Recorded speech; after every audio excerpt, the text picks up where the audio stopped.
Liverpool generated around £703 million in total revenue.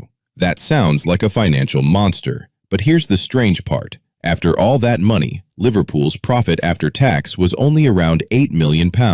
So the question is simple. Where did the money go? And what do these numbers really tell us about Liverpool's financial power?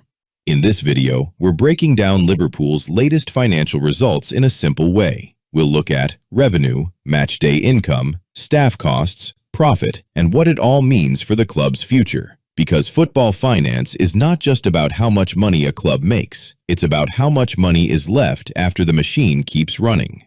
Liverpool's total revenue reached around £703 million.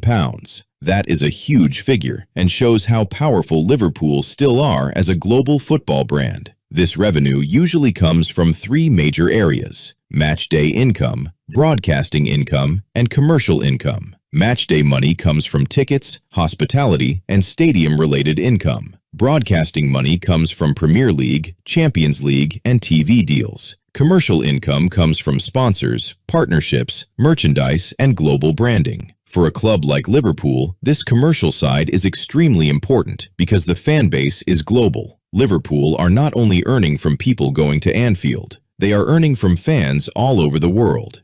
One of the key numbers is matchday revenue, which was around £116 million. That tells us Anfield is a major financial asset. Every home game is not just a football match. It is a business event. Tickets, premium seats, hospitality, food, merchandise, and matchday experience all add up. And this is why stadium expansion matters so much. When a club increases capacity or improves hospitality areas, it can increase income without selling players. That gives the club more financial strength year after year. But here is where the story changes. Liverpool's staff costs were around £428 million. That is a massive number. And in modern football, staff costs usually mean player wages, coaching staff, bonuses, and other football staff expenses. So even when a club makes hundreds of millions, a huge part of that money goes straight back into maintaining a competitive squad. This is the reality of elite football. To compete at the top, clubs need world-class players. World-class players come with world-class wages. So Liverpool's revenue is huge, but the cost of staying elite is also huge. Now we come back to the surprising part. If revenue was around £703 million, why was profit after tax only around £8 million? The answer is simple. Football clubs are expensive machines. You have wages, transfer-related costs, stadium operations, travel, staff, taxes, infrastructure, and many other expenses. So the headline revenue number looks massive, but profit depends on what remains after all the costs. This is why a club can look extremely rich from the outside, but still have a very small profit margin. Liverpool are financially strong, but that does not mean a pound of revenue becomes profit.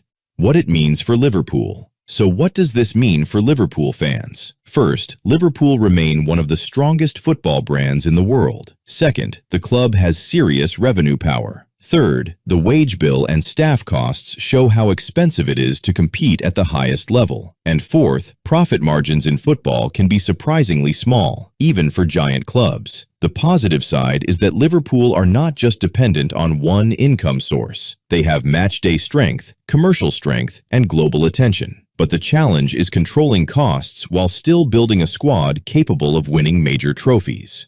Liverpool's financial results tell a very interesting story. This is not a club in trouble, but it is also not a club printing unlimited profit. Liverpool generated huge revenue, but most of that money was needed to run an elite football operation. So the real lesson is this: in modern football, revenue is only half the story. The real question is how efficiently a club turns that revenue into success on the pitch.